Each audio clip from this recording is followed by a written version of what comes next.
So the method for drawing the ellipse, parabola and hyperbola is all the same. We had our directrix and our axis. So for our ellipse this time, we've got a directrix and our axis. The method is going to stay the same. The only thing that changes is our eccentricity line, so the angle of this eccentricity line. So for a parabola, we said the eccentricity is always 1:1, meaning that eccentricity line is always 45 degrees. The eccentricity for an ellipse is always less than 1. So an example of less than 1 would be 2/3. F to P equals 2 units. P to D equals 3 units. So if we go back to the parabola just as an example, what that would mean is I've got 2/3. If I was drawing an ellipse, F to P would be 2 units, P to D, that distance, would be 3 units. F to P, so the vertex is still a point of the curve, that would be 2 units, this would be 3 units. Same thing, F to P, which is this point here, straight up, would be 2 units, this would be 3 units. So it means we can use the same method to draw the eccentricity of an ellipse. So for example, I just put in a simple example.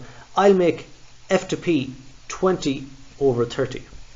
So in other words, F to P is going to be 20 mil, P to D is going to be 30 mil.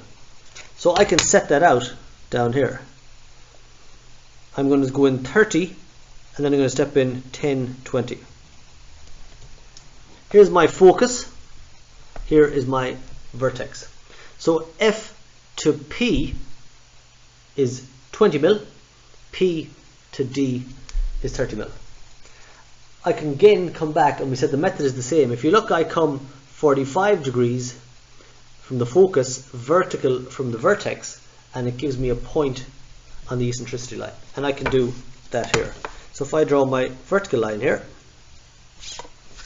45-degree line from the focus, that gives me a point on the eccentricity line. So I can draw the eccentricity line in now. So I have my eccentricity line. The method now is absolutely identical to the last one. So in the same way, we measured out in equal measurements. So I'll go, we'll say, with 10s. We'll maybe do 5 this time. We had our focal line. Remember, we went straight through the focus. So I draw my focal line in.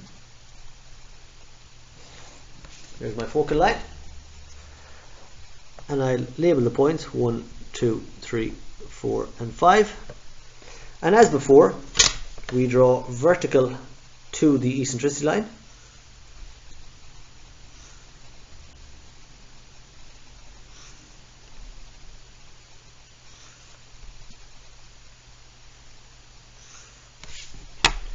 And again, where each of those lines hits the eccentricity line, we come back to the focal line.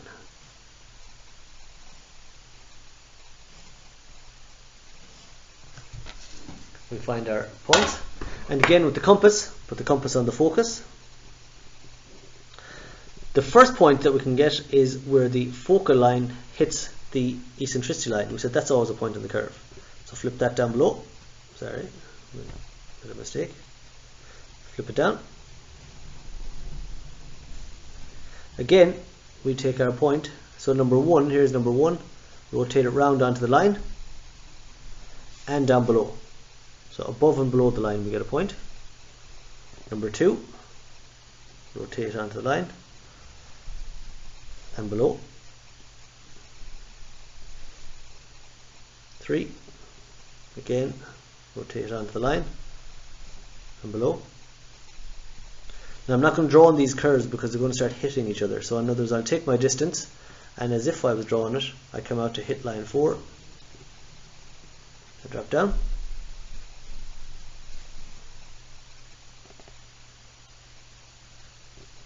5, and down. And I could keep going with points, and it'll start to draw in the entire curve. Again, I can step in the opposite direction. So in other words, I'll just step in 10 millimeters here, in 10, and again up to hit my eccentricity line. draw the vertical line above and below it, bring it back to hit the eccentricity line. And once again, take my compass, swing it out, and above and below. So what I've gotten is a series of points on the ellipse, and I'll go and draw those in now. So I've drawn in the curve, and that's a portion of the ellipse. Now, you'll know yourselves on an ellipse, it's normally a full ellipse, and you can draw on the full ellipse if you keep going out here. So if I keep stepping out in equal measurements, I can keep finding more points, and the points will drop down towards the axis. To get the vertex on the far side, so the vertex, I've got one vertex. From my focus here that I have, I come up at 45 degrees to hit my eccentricity line. I'll have to extend down the eccentricity line here. So it comes up and it hits the eccentricity line, and I come vertical the far side. So back down again, and that gives me my other vertex, so the V1 and the V2, so the vertex the far side. I'll add on a few points here and I'll draw on the rest of the curve. So that's just the full curve drawn in if you went and took all the points out. There's no need to do that. You only ever have to draw a portion of the curve. So you'll see these just about half or even less than half of the ellipse drawn. It's just to show you the idea. So again, to get the vertex on the other side, 45 degrees from the focus and back down. And again, our measurements apply. So in other words, in this case, we had an eccentricity of 2 over 3. F to P, that's 2 units. P to D is 3 units. Again, F to P, that's 2 units. P to D is 3 units. So there's a ratio between them. And then the last one, we said if you pick any point in the curve, so F to a point here, for example, here, I'll call that P. That's 2 units. P to D, again, straight across, will be 3 units. So those are your ratios. So that's 2 units. This one is 3 units to the point. And that's your ellipse eccentricity. Third curve to draw is our hyperbola. Our method is the same. We've got our directrix, we've got our axis. Eccentricity formula is the same. Eccentricity equals F to P divided by P to D.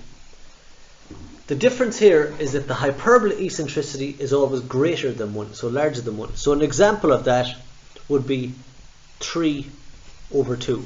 So 3 over 2 is greater than 1. And just for simplicity, I'll make it 30 over 20. It's the same thing. If I draw a little sketch, what that means is that I've got my focus on the curve and I've got my vertex. Focus, vertex. For this hyperbola, the distance from the focus to the vertex, F to P in other words, which is the point of the curve, would be 30 millimeters.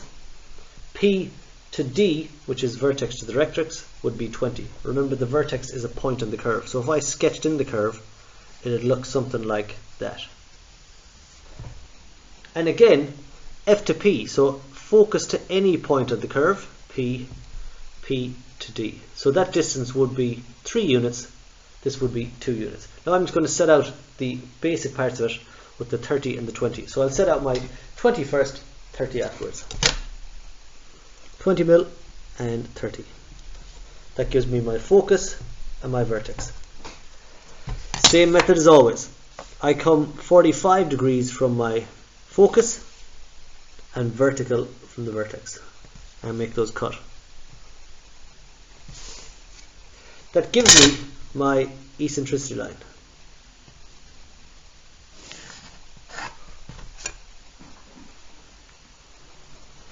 You'll notice the eccentricity line is much sharper, so I'm not really going to have many points outside the focus. I'll put maybe 1 or 2, but most of them are going to go inside. I'll step out 2 maybe, just to see how that goes. 1, 2. And I'll step in with 2. 1 and 2. And again, my method is the same. Stick in my focal line,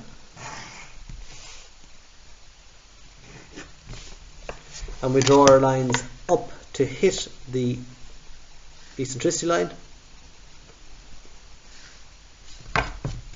and back to the focal line.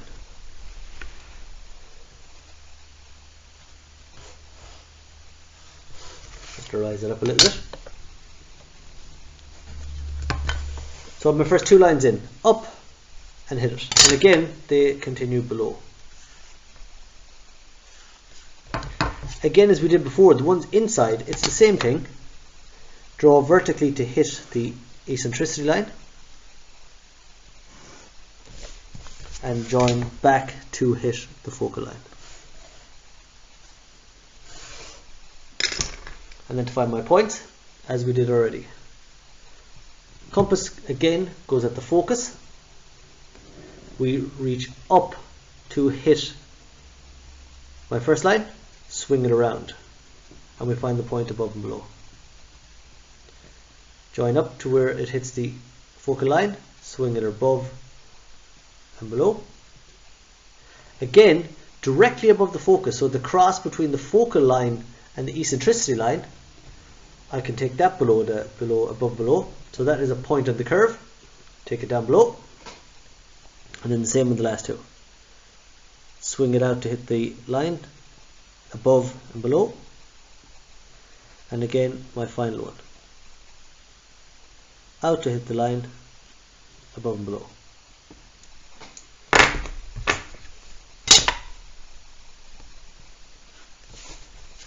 And what I get is my series of points on the curve.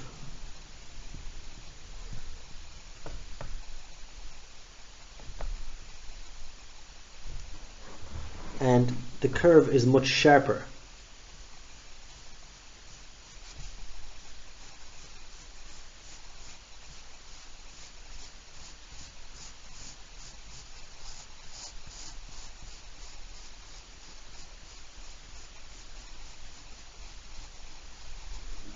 And there's my curve very quickly drawn in. So again, we have our directrix, my axis, my focal line is here, and the eccentricity line, Eccentricity, my eccentricity line. And as we said, for this hyperbola, our ratio was 3:2, or 3/2, meaning my f to p, 3 units, p to d, 2 units. F to p, which is a point on the curve here, 3 units. P to D, so again over here, that distance, 2 units. And as we said, for any point on the curve, now I've taken the last two examples above the line, I can go below the line. So in other words, F to P, here's a point, I call that P, P to D.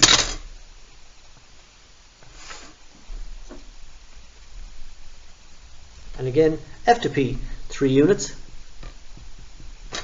P to D, 2 units.